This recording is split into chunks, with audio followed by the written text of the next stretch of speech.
Newly announced New Mexico gubernatorial candidate Deb Holland is hitting the road for a 19-city listening tour to better understand the issues that matter to New Mexicans. A prominent defense attorney in Albuquerque has taken a plea deal in the sprawling DWI enterprise corruption case. A jury has convicted a former Las Cruces police officer of manslaughter. A crime package is headed to the New Mexico House floor despite criticism about its scope and focus, and the University of New Mexico has said it's not stopping its research after a federal judge's ruling on Monday to halt the Trump administration's plan to limit funding for overhead costs related to research projects. From the Albuquerque Journal, this is the leading news. I'm Gino Gutierrez. It's Thursday, February 13th, 2025, and I'll have more on those stories plus a look at Albuquerque's weather forecast on the other side of this break. This episode is brought to you by the Kirtland Partnership Committee. For 30 years, we've been dedicated to supporting, growing, and preserving the Kirtland National Security Complex. We work tirelessly to enhance military readiness, foster community partnerships, improve quality of life, and promote economic development right here in New Mexico. Join us in our mission to ensure that Kirtland remains a cornerstone of national security and a key provider of quality jobs and investment for all of Greater Albuquerque.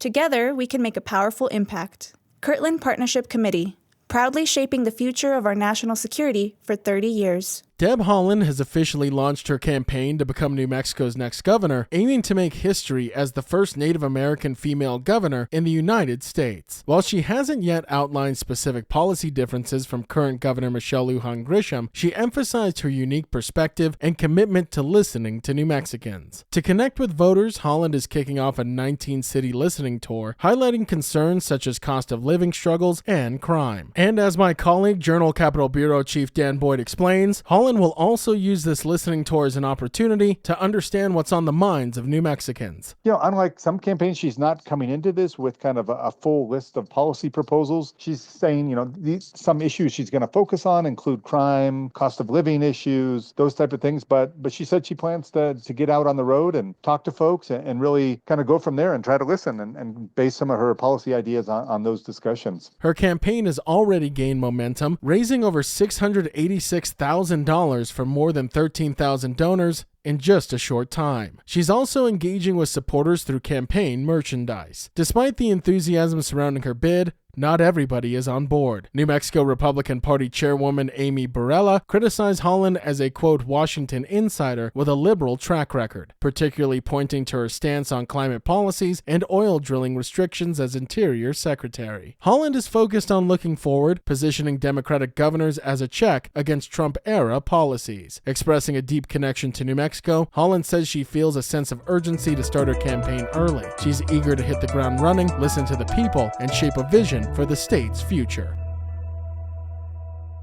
For nearly 30 years, Albuquerque attorney Thomas Clear III ran a criminal racketeering scheme, bribing generations of law enforcement officers to get DWI cases dismissed for his clients. His long-hidden operation came to light Wednesday when he pleaded guilty in a United States magistrate court to multiple charges, including bribery, racketeering conspiracy, and extortion. His sentencing date has yet to be set. Clear admitted that since 1995, he used his law firm to orchestrate a DWI bribery network involving officers from the Albuquerque Police Department, New Mexico State Police, and the Bernalillo County Sheriff's Office. Officers were paid to miss court dates, withhold evidence, or fail to file the necessary paperwork, leading to the dismissal of DWI charges. Over time, Clear and his associate Ricardo Rick Mendez charged clients up to $10,000 for a, quote, guaranteed dismissal. The scandal, which the FBI began investigating in 2023, has already led to the resignation or firing of 12 APD officers. Several officers, including Honorio Alba Jr., Joshua Montano, and Neil Ilsman, have pleaded guilty to taking bribes. Albuquerque Police Chief Harold Medina called Clear's decades-long corruption a betrayal of public trust and vowed to continue the investigation. While the full extent of Clear's profits remained unknown, his plea deal exposes him to up to 130 years in prison. Prosecutors say the case is far from over, urging anyone involved to come forward before further charges are filed.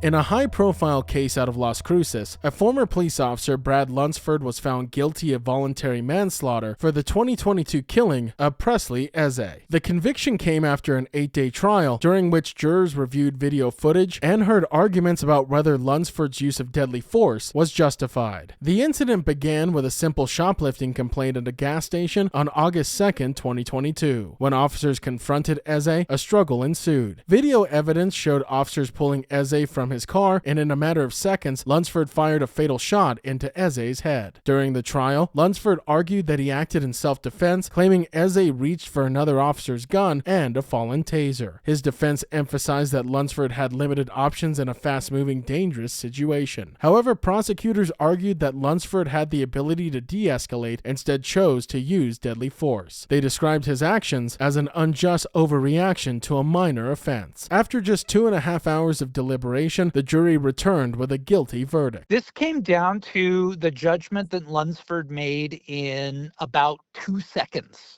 In a melee that lasted less than 30 seconds. He appeared to be following his training as well as department policy right up until the point where he made the decision to use the weapon. Algernon DeMassa, who's the Journal's Southern New Mexico correspondent, was inside the courtroom on Wednesday. Now, Lunsford said that he was acting because he felt that Eze was capable of inflicting harm, if not death, on him and the other police officer. However, prosecutors said that Lunsford had other options, that he could have used his baton, that he could have used physical force with his hands or his knees, and that was in the end what seemed to persuade the jury that Lunsford was guilty of manslaughter. Lunsford was taken into custody immediately and now faces up to 9 years in prison. New Mexico Attorney General Raul Torres called the conviction a critical step towards police accountability, stating, quote, "No one is above the law." Lunsford's sentencing date has not yet been set.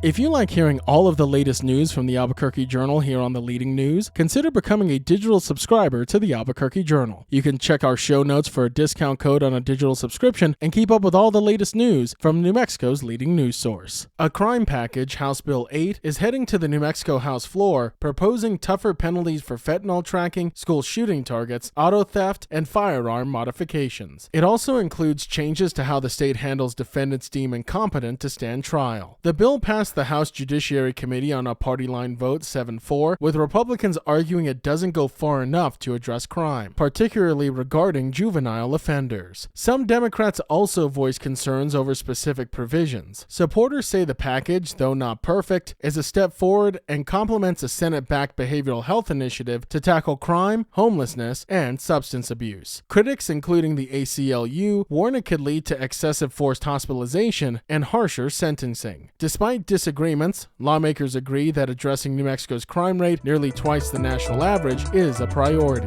House Speaker Javier Martinez expects a full House vote on this measure soon. The University of New Mexico is continuing its research efforts despite a federal judge's ruling halting the National Institutes of Health's plan to limit funding for overhead costs. The plan, which included a 15% cap on indirect costs for research grants, faced opposition from 22 state attorney generals, including New Mexico's Raul Torres. Indirect costs. These are the costs that keeps the lights on, that keep the chemicals in the freezer cold for the lab, that fund the board that oversee ethical research. Kevin Opsahl covers education for the Journal and was following this story. And the Trump administration wanted to institute the cap, but our Attorney General Raul Torres and 21 other Attorneys General filed a lawsuit against the Trump administration, and they were successful in halting the cap for now. UNM Provost James Holloway said the university was surprised by the NIH's announcement and is evaluating its implications. Indirect costs covering lab maintenance, administrative support, and research compliance make up $20 million of the $100 million in NIH funding UNM receives annually. Holloway acknowledged concerns among faculty and staff, but remains optimistic, citing bipartisan congressional support for scientific research. UNM is closely monitoring the situation and believes it has time to adapt before making any major decisions. Now taking a look at Albuquerque's weather forecast. Today you can expect cloudy skies with a high near 56, and this evening mostly cloudy with a low around 37. To keep up with all the latest news from the Albuquerque Journal, you can visit our website at abqjournal.com. For the leading news, I'm Gino Gutierrez.